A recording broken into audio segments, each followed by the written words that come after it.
अपदीपो भव में आप सबका हृदय से स्वागत है। नमो बुद्धाय। तो अपनी ज्ञान मार्ग की साधना को आगे बढ़ाएंगे। और आप लोगों ने कल पूर्णिमा के दिन ध्यान लगाया कि नहीं लगाया? इसको शरद पूर्णिमा भी बोलते हैं, जिसमें कि चांद एकदम पूर्ण रहता है, स्वच्छ रहता है, निर्मल रहता है। तो इस दिन ध्यान लगाया तो बहुत ज़्यादा फल प्राप्त होते हैं। फल माने तो हमारा ध्यान बहुत जल्दी प्रकृति से जुड़ता है और प्रकृति हमें उपहार स्वरूप शांति देती है। और जब शांति आती है तो हम अच्छे काम करते हैं, और अच्छे काम करते हैं तो समृद्धि तो अपने आप आ जाती है, संपन्नता अपने आप आ जाती है, और प्रसन्नता तो पीछे पीछे भागी जाती है। तो ध्यान लगाएं या न लगाएं, पर कर्म अच्छे करते जाएं, किसी का दिल न दुखाएं। अगर अच्छे कार्य करते हैं तो हर दिन आपकी पूर्णिमा है, ध्यान लगाते हैं तो हर दिन आपकी पूर्णिमा है।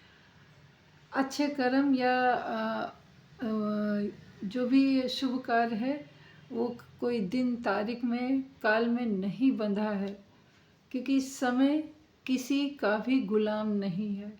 समय बिल्कुल स्वच्छंद है। समय कहते नहीं कि जैसे आपने अगर किताबें पढ़ी होंगी पुरानी, जो पौराणिक कथाएं भी हों या शिक्षा की भी या विज्ञान की भी किताबें, तो उसमें आपने देखा होगा कि समय के आगे हर एक व्यक्ति झुकता है, चाहे वो ईश्वर हो, चाहे विज्ञान हो, चाहे कोई भी हो।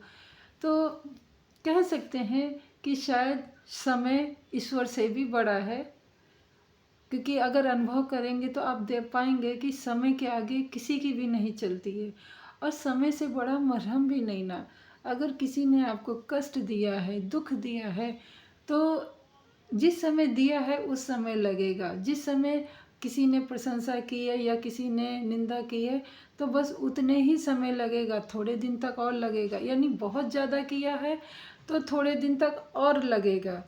परंतु समय एक ऐसा मरहम बोल लो, औषधि बोल लो, कि वो धीरे धीरे ऐसी परतें चढ़ाता है, क्योंकि हम हर दिन एक नया अनुभव सीखते हैं, एक हर दिन एक नई प्रतिक्रिया करते हैं, नई संवेदनाएं होती हैं, पुरानी संवेदनाएं मरती हैं। जैसे विज्ञान ने भी सिद्ध कर दिया कि जो हमारा ये 3.5 हाथ का शरीर है, इसमें भी हजारों करोड़ों कोशिकाएं दिन प्रतिदिन तो छोड़िए, पल प्रतिपल प्रतिक्षण वो नष्ट होती हैं, बनती हैं, नष्ट होती हैं, बनती हैं। यानी जैसे कि हमारी सांस आती है फिर चली जाती है, आती है फिर चली जाती है। मतलब हम सांस लेते हैं तो सांस है, उसके बाद तो दूसरी सांस आएगी ना कि वही सांस। यानी जो आके गया वो कभी पलट के नहीं आएगा। उसी प्रकार किसी ने दुख दिया था, किसी ने बहुत प्रशंसा की थी, तो उसको वहीं छोड़ दो। दुख है तो अनित्य कर दो, छोड़ दो पीछे, उसको बांध के मत चलो। समय के साथ आगे बढ़ो। समय आपका हर एक घाव, हर एक खुशी सब पे परते चढ़ा देता है। ये आपका मन होता है जो उसको खुशी को भी समेट के रखता है, दुखों को भी समेट के रखता है और अपने पीछे बांधते हुए जाता है। यानी दिन प्रतिदिन अपना वजन बढ़ाते हुए जाता है, जिसके कारण आप आगे कदम बढ़ाने में असफल होते हो, या फिर कदम बढ़ाते भी तो हो मुश्किल से, परंतु बड़ी कठिनता के साथ एक कदम आगे बढ़ाओगे। यानी कि भविष्य की तरफ आप बहुत, आपकी जाने की क्षमता धीमी हो जाती है। अगर आपने भूतकाल के जो किसी ने भी आपके साथ कृत किए हैं उनको आप बांध के चलते हैं, तो जो भी भूतकाल में हुआ है, आपका पीछे जो भी हुआ है, वो सब छोड़ दो, सब त्याग दो। किसी गड्ढे में, अनित्य के गड्ढे में बिल्कुल डाल के भूल ही जाओ, क्योंकि आपको आगे बढ़ना है। आप जितने आज़ाद होगे, जितना कम सामान होगा, कम सामान माने यहाँ तो अगर ध्यान साधना में कम सामान का अगर हम मतलब निकालें तो यही है कि हम ज़्यादा अपनी यादें ना रखें। यानी अनुभव जो भी हैं अच्छे बुरे, उनको पीछे छोड़ते चले। हाँ, बहुत ज़रूरी जो हैं हमारे जीवन से संबंधित, मतलब जैसे कि बैंक के खाते की किताबें हैं, वो आगे हमें काम देंगी, उन सबको याद रखिए। किसी ने निंदा की, किसी ने प्रशंसा की, किसी ने मारा पीटा, दुख दिया, सब पीछे छोड़ दो। यहाँ पे कुछ मत रखो, क्लीन रखो। जब आप यहाँ पे कुछ जगह रखोगे, क्लीन रखोगे, साफ रखोगे, तभी तो कुछ नया आएगा, तभी तो आप कुछ नया सीखोगे, तभी तो कुछ आप नया अच्छा करने में सक्षम होगे।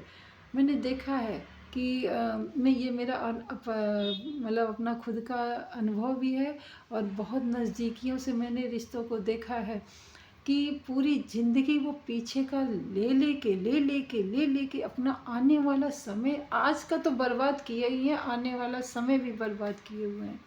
तो उनको देख के, हालांकि ऐसा नहीं कि हमने कोशिश नहीं की, हमने भरसक कोशिश की कि समय है, छोड़ दो, आगे बढ़ो, समय सब कुछ पूरा करता है। परंतु उन्होंने नहीं, उनको तो पीछे में ही मज़ा आता है, पीछे में ही जाके ज़िंदगी जीने में अच्छा लगता है। तो भाई एक सीमा तक कोई किसी को समझा सकता है, बता सकता है, उसको ज़्यादा दबाव नहीं डाल सकते, क्योंकि भाई उसका अपना जीवन है, किसी का भी हो। तो यहाँ पे मैं मतलब यही मेरा निष्कर्ष निकला कि भाई पीछे का जो भी है, जो भी हमारे भूतकाल में हुआ, वो भूत में हुआ था, तो उसको भूत ही रहने दो, भविष्य में मत लाओ, वर्तमान में जियो। समय ऐसी चीज़ है कि हर घाव पे मलहम लगाता है, हर दुख को आपको कम करता है, और जीने की अगर आप इच्छा रखते हो अच्छे से सुखपूर्वक, तो वैसी राहें भी आपके लिए बनाता है। तो मैं अपने शब्दों को यहीं पे विराम दूंगी, और समय को आप भी समझिए, हम भी समझें, और हो सके तो समाज को भी समझाने में थोड़ा सा योगदान आप भी करिए कि जो समय है यही है, ना पीछे था कुछ, ना आगे है कुछ, यानी वर्तमान ही है। तो मिलते हैं अगली वीडियो में, तब तक के लिए नमो बुद्धाय। मंगल हो आपका भी, हमारा भी, और सृष्टि के समस्त